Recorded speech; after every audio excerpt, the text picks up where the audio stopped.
Master minds commerce చదవాలనుకునే 10th inter విద్యార్థుల తొలి ఎంపిక.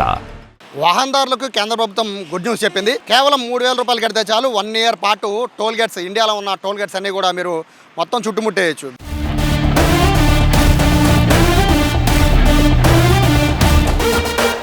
బేసిక్గా ఇక్కడ అందరికీ వాహనదారులందరికీ ప్రధాన ఇబ్బంది ఏంటంటే టోల్ గేట్ దగ్గరికి వచ్చాక, హైవే మాత్రం అద్భుతంగా ఉంటుంది, టోల్ గేట్ దగ్గరికి వచ్చాక ఇబ్బందులు పడుతూ ఉంటారు. బ్యాలెన్స్ ఉందో లేదో అనేది ఒకసారి చెక్ చేసుకోకుండా మనం డ్రైవ్ చేసుకుంటూ వెళ్ళిపోతాం కదా.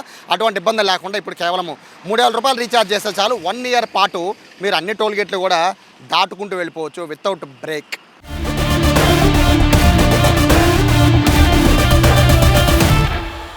ఎందుకు అంటే ఇక్కడ సంబంధించి ఎందుకని ఈ నిర్ణయం తీసుకున్నారు అంటే టోల్ ప్లాజాల దగ్గర ప్రధానమైన ఇబ్బంది వాహనదారులు ఎదుర్కొంటున్నారు. అందులో ప్రధానంగా ఏదైతే ఫాస్టాగ్ తెచ్చిన దగ్గర నుంచి కూడా వెహికల్స్ అనేవి ఫాస్టాగ్ ఉన్న రూటు, ఫాస్టాగ్ లేని రూటు దగ్గర అందరూ ఒకేసారి వెళ్ళిపోవడం, ఒక్కొక్కసారి ఫాస్టాగ్ రీఛార్జ్ అయిపోవడం, తెలియక మన వెహికల్ దాటుకుంటూ వెళ్ళిపోవడం, ఇక బ్రేకులు పడడం, ఇంత పెద్ద ఇష్యూ నడుస్తున్న నేపథ్యంలో దీని పరిష్కారం చూపించడం కోసం కేంద్ర ప్రభుత్వం 3,000 రూపాయలు ఇయర్లీ పాస్, మన ప్రస్తుతం చూస్తున్న వెనకాల టోల్ గేట్ కనబడుతుంది కదా, కాజా టోల్ గేట్, ఇటువంటి టోల్ గేట్స్, హైవే పెద్ద పెద్ద టోల్ గేట్స్ అన్ని దాటుకోవాలి అంటే కనుక కేవలం ఒక 3,000 రూపాయలు ఇయర్లీ చెల్లిస్తే చాలు టోల్ పాస్ అని ఒకటి ఇస్తారు.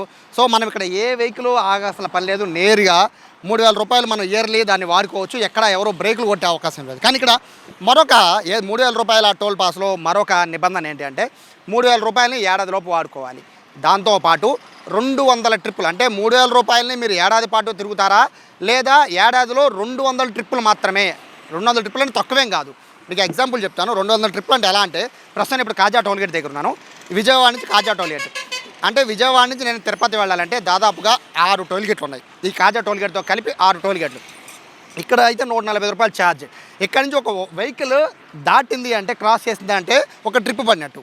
అలాగా 6 టోల్ గేట్లు దాటాలి. శ్రీకాళహస్తి వరకు 6 టోల్ గేట్లు ఉన్నాయి, విజయవాడ నుంచి శ్రీకాళహస్తి వరకు 6 టోల్ గేట్లు ఉన్నాయి. ఈ 6 టోల్ గేట్లు దాటేసరికి సరాసరి ఒక 880, 900 రూపాయలు మినిమం ఛార్జ్ చేసుకుందాం. 900 రూపాయల వరకు 6 టోల్ గేట్లకి మనం ఖర్చు పెట్టుకోవాలి. సో మనం ఏంటంటే తిరుపతి వెళ్ళే ముందు రీఛార్జ్ చేయించుకోవాలి. ఒక 1000-2000 ఫాస్టాగ్ రీఛార్జ్ చేయించుకుంటాం. రీఛార్జ్ చేయించుకుని విజయవాడ నుంచి మనం తిరుపతి బయలుదేరుతాం. తిరుపతి నుంచి మళ్ళీ మనము విజయవాడకు వస్తాం. సో వెళ్ళి రావాలి అంటే 12 టోల్ గేట్లు, అంటే వెళ్ళడానికి 6 రావడానికి 6, ఈ 12 టోల్ గేట్ల దగ్గర దాదాపుగా 1,800 రూపాయలని మనము రీఛార్జ్ చేయించుకోవాలి మన ఫాస్టాగ్కి సంబంధించి. అయితే ఇప్పుడు 3,000 రూపాయల పాస్ తీసుకుంటే ఏమవుతుంది అంటే, ఇప్పుడు తిరుపతి, విజయవాడ నుంచి తిరుపతి అనేది జస్ట్ ఎగ్జాంపుల్ మాత్రం చెప్తున్నాను, ఇలా దేశం మొత్తం కూడా ఉంది.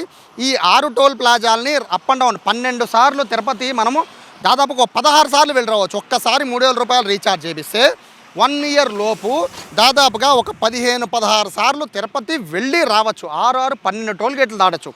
అంటే ఇది మాత్రం, ఇది కేవలం ఏపీకి తెలంగాణకు సంబంధించింది కాదు, ఆల్ ఓవర్ ఇండియాలో ఎక్కడికైనా మనము ఎన్ని ట్రిప్పులైనా వేయచ్చు. కానీ ఇయర్లీ 200 ఇయర్లీ దీన్ని వాడుకోవచ్చు. ఇయర్లీ 200 ట్రిప్పులు తక్కువ అన్నా మనం వెళ్ళొచ్చు. బట్ 200 ట్రిప్పులు దాటిందంటే మళ్ళీ 3,000 రూపాయలు రీఛార్జ్ చేసుకోవాలి. ఇది ఒక ఆప్షన్ని కేంద్ర ప్రభుత్వం వచ్చింది. దీంతోపాటు 1 ఇయర్ వ్యాలిడిటీ అనేది మనం చూస్తున్న 3,000 రూపాయలది. దీంతోపాటు 30,000 రూపాయలు లైఫ్ టైం టోల్ పాస్ ఇవ్వబోతోంది. దానికి సంబంధించిన గైడ్లైన్స్ రాబోతోంది. 30,000 రూపాయలు ఏంటి అంటే ఒక వెహికల్కి 15 ఏళ్ళ పాటు మాత్రమే దాని లైఫ్ టైం ఉంటుంది. సో 15 ఏళ్ల పాటు 30,000 రూపాయలు చెల్లించి 15 ఏళ్ళు ఏ టోల్ గేట్ దగ్గర కూడా వితౌట్ బ్రేక్ మనం హ్యాపీగా వెళ్ళిపోవచ్చు. అయితే ఇక్కడ వరకు బాగానే ఉంది.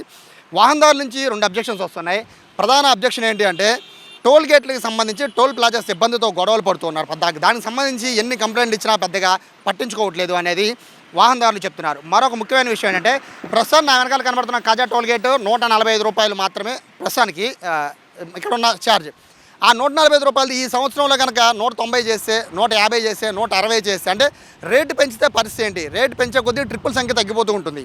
సో దీనికి సంబంధించి ఒక గైడ్లైన్స్, నిర్దిష్టమైన గైడ్లైన్స్ ఇవ్వాలనేది వాహనదారులు కోరుకుంటున్నారు. దీంతోపాటు ఏదైతే మొత్తం టోల్ ప్లాజాకి సంబంధించి ఒక నియమ నిబంధనలు ఉంటాయో ఆ టోల్ ప్లాజాకి సంబంధించిన మంచినీళ్ళు ఇవ్వడం కానీ, లేదా వాష్రూమ్స్ ఏర్పాటు కానీ, లేదా టోల్ సిబ్బందితో వ్యవహరించే తీరు కానీ, కంప్లైంట్ సెంటర్ కానీ, లేదా హైవేలో ఏదైనా వెహికల్స్ ఏమైనా ఆగిపోతే వాళ్ళని తీసుకొచ్చేది కానీ, ఇటువంటి వాటిలో చాలా గైడ్లైన్స్ అనేది చాలా పకడ్బందీగా గైడ్లైన్స్ ఇక్కడ సెంట్రల్ గవర్నమెంట్ ఇస్తున్నప్పటికీ కూడా వాహనదారులు అయితే చాలా కంప్లైంట్లు ఇస్తున్నారు.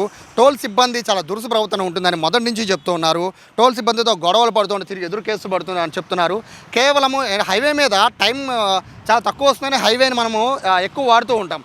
సో మనం అంత ఫాస్ట్గా వచ్చి టోల్ సిబ్బంది అక్కడ సరిగా పనిచేయక స్కానర్లు సరిగా పనిచేయక మనం వెయిటింగ్ చేసి సిబ్బంది రావడానికి లేట్ అయ్యి వాళ్ళతో వాదనలు పెట్టుకొని ఇవన్నీ పెట్టుకుంటూ ఉన్న టైం అంతా కూడా ఇక్కడే టైం వేస్ట్ అవుతుంది అనేది వాహనదారులు చెప్తున్నారు. దాంతోపాటు మనకి స్కానర్ల విషయంలో బేసిక్గా మనం అన్నీ కూడా ఎక్స్ప్రెస్ హైవేలు, అంటే ఇక్కడ మనం చూస్తుంది ఎక్స్ప్రెస్ హైవే, ఎక్కడ కూడా వెహికల్ అనేది మోస్ట్లీ ఒక 10 నుంచి 20 సెకండ్లు మాత్రమే ఆగాలి. అంటే ఒక స్కాన్ చేయాలంటే ఒక 10 సెకండ్లు మాత్రమే ఇక్కడ పడుతుంది. 10 సెకండ్లు అంటే వెనకాల వెహికల్స్ అన్నీ కూడా ఒక 10 వెహికల్స్ ఆగినా కూడా మనకు దగ్గరగా ఎంత కాదన్నా 2 నిమిషాల్లో నుంచి 3 నిమిషాల లోపే 10 వెహికల్స్ వెళ్ళిపోవాలి. కానీ స్కానర్లు పనిచేయక 4 నిమిషాలు 5 నిమిషాలు కూడా ఆగే పరిస్థితి కూడా అప్పుడప్పుడు కనబడుతుంది. సో ఈ సమస్యకి పరిష్కారం చూపాలనేది వాహనదారులు కోరుతూ ఉన్నారు. రూల్ ప్రకారం 5 నిమిషాలు కనుక వెహికల్ టోల్ ప్లాజా దగ్గర ఆగితే టోల్ కట్టాల్సిన పని లేదు. బట్ ఎవరు ఆగుతారు? 140 రూపాయల కోసం టోల్ ప్లాజా సిబ్బందితో గొడవ పడి వాళ్ళ టికెట్ అంటారు, లేదా బ్లాక్ లిస్ట్లో పెడతారు. ఇవన్నీ గొడవలు ఉన్నాయి కాబట్టి టోల్కి సంబంధించి రేట్ల విషయంలో మంచి నిర్ణయం తీసుకున్న కేంద్ర ప్రభుత్వం టోల్ ప్లాజా విషయంలో, టోల్ సిబ్బంది విషయంలో కూడా కఠినమైన నిర్ణయాలు తీసుకోవాలని వాహనదారులు కోరుతున్నారు. ఏదేమైనప్పటికీ ఒక గుడ్ న్యూస్ అనేది చెప్పుకోవాలి. 3000 రూపాయలు రీఛార్జ్ ఆగస్టు 15 నుంచి అవకాశం ఉంది. గైడ్లైన్స్ అనేవి రూపొందిస్తూ ఉన్నారు. అలాగే దానికి సంబంధించి ప్రత్యేకమైన యాప్ ఇస్తున్నారు. యాప్లో మనము మన నెంబర్ని రిజిస్టర్ చేసుకుని 3000 రూపాయలు పే చేస్తే సంవత్సరం ఆగస్టు 15 నుంచి వచ్చే ఆగస్టు 15 వరకు చాలా చక్కగా అన్ని హైవేస్ తిరిగేయచ్చు. లేదా 200 ట్రిప్పుల్ని, అంటే టోల్ దాటితే ఒక ట్రిప్పు, సో అలాగ 200 టోల్ గేట్లని హ్యాపీగా దాటి వచ్చేయచ్చు. ఈ అవకాశాన్ని వినియోగించుకోవాలని చెప్పి కేంద్ర ప్రభుత్వము చెప్తోంది. నిజంగా ఇది చాలా మంచి అవకాశం. సాధారణంగా ఒక్కసారి వెళ్ళొస్తేనే 3-4 వేలు అయిపోతాయి తిరుపతికి. అలాంటిది ఒక 10-15 సార్లు వెళ్ళి రావచ్చు తిరుపతికి. చాలా మంచి అవకాశం, చాలా అద్భుతమైన ఈ సెంట్రల్ గవర్నమెంట్ తీసుకునే నిర్ణయం అయితే చాలా అద్భుతమైన నిర్ణయం. దీన్ని ప్రజలు వినియోగించుకోవాలని చెప్తున్నారు. అలాగే టోల్ ప్లాజాల విషయంలో కూడా మరిన్ని కఠినమైన నిర్ణయాలు తీసుకుని సిబ్బంది విషయంలో కానీ లేదా స్కానర్ల విషయంలో కూడా ఇంకొంచెం అప్గ్రేడ్ అవ్వాలని చెప్పి వాహనదారులు కోరుకుంటున్నారు. కెమెరా పర్సన్ కృష్ణతో సాయి, సుమన్ టీవీ, కాజా టోల్గేట్, గుంటూరు నుంచి.